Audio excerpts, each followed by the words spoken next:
नमस्कार. सोशल चर्चामध्ये सर्वांचे स्वागत आहे.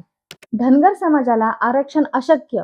व्हिडिओला सुरू करण्यापूर्वी आमचे नवनवीन व्हिडिओ आपल्यापर्यंत पोहोचण्यासाठी चॅनलला सबस्क्राईब करा. 2014च्या विधानसभा निवडणुकीच्या पार्श्वभूमीवर विरोधी पक्ष असलेल्या भाजपने धनगर समाजाला अनुसूचित जमातीचे आरक्षण देण्याची ग्वाही दिली होती. त्याच राज्यातील आगामी विधानसभा निवडणुकांच्या पार्श्वभूमीवर 10 वर्ष पूर्ण झाली असून धनगर समाजाचे आदिवासी आरक्षणाचे आंदोलन पेटलेले असतानाच त्या आरक्षणाच्या कार्यवाहीला राज्य शासनाने पूर्णविराम दिला आहे. आदिवासी विभागाने मंत्री कार्यालयास पाठवलेल्या टिप्पणीमध्ये तसं स्पष्ट म्हटलंय. राज्यातील धनगर समाज भटक्या जमाती क मध्ये असून या समाजास 3.5% आरक्षण आहे.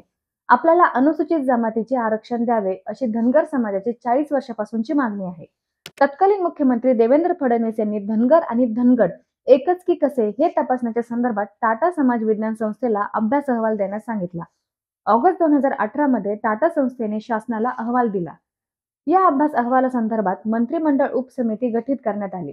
समितीने सदर अहवालावर कायदेशीर अभिप्राय घेण्यासाठी ऑक्टोबर 2019 महाधिवक्ता कार्यालयाकडे अहवालाची फाईल पाठवली. महाधिवक्ता कार्यालयाने 2 वर्ष 4 महिने ती फाईल प्रलंबित ठेवली. फेब्रुवारी 2023 शासनाला अभिप्राय न देता महाधिवक्ता कार्यालयाने सदर फाईल शासनाला पाठवली. दरम्यान महाराणी अहिल्यादेवी समाज प्रबोधन मंचाने धनगर व धनगड एकच असल्याचा दावा करणारी मुंबई उच्च न्यायालयात रिट याचिका दाखल केली. धनगर व धनगड एकच असल्याचे सिद्ध होत नसल्याचे स्पष्ट करत उच्च न्यायालयाने फेब्रुवारी 2024 मध्ये याचिका फेटाळली. मंचाने या निर्णयाला सर्वोच्च न्यायालयात आव्हान दिलं. सर्वोच्च न्यायालयाने मुंबई उच्च न्यायालयाचा निर्णय कायम ठेवला. धनगर समाजाच्या अनुसूचित जमातीमध्ये समावेश करण्यासंदर्भातील या विभागाची कार्यवाही संपली आहे, असं आदिवासी विभागाने स्पष्ट केले.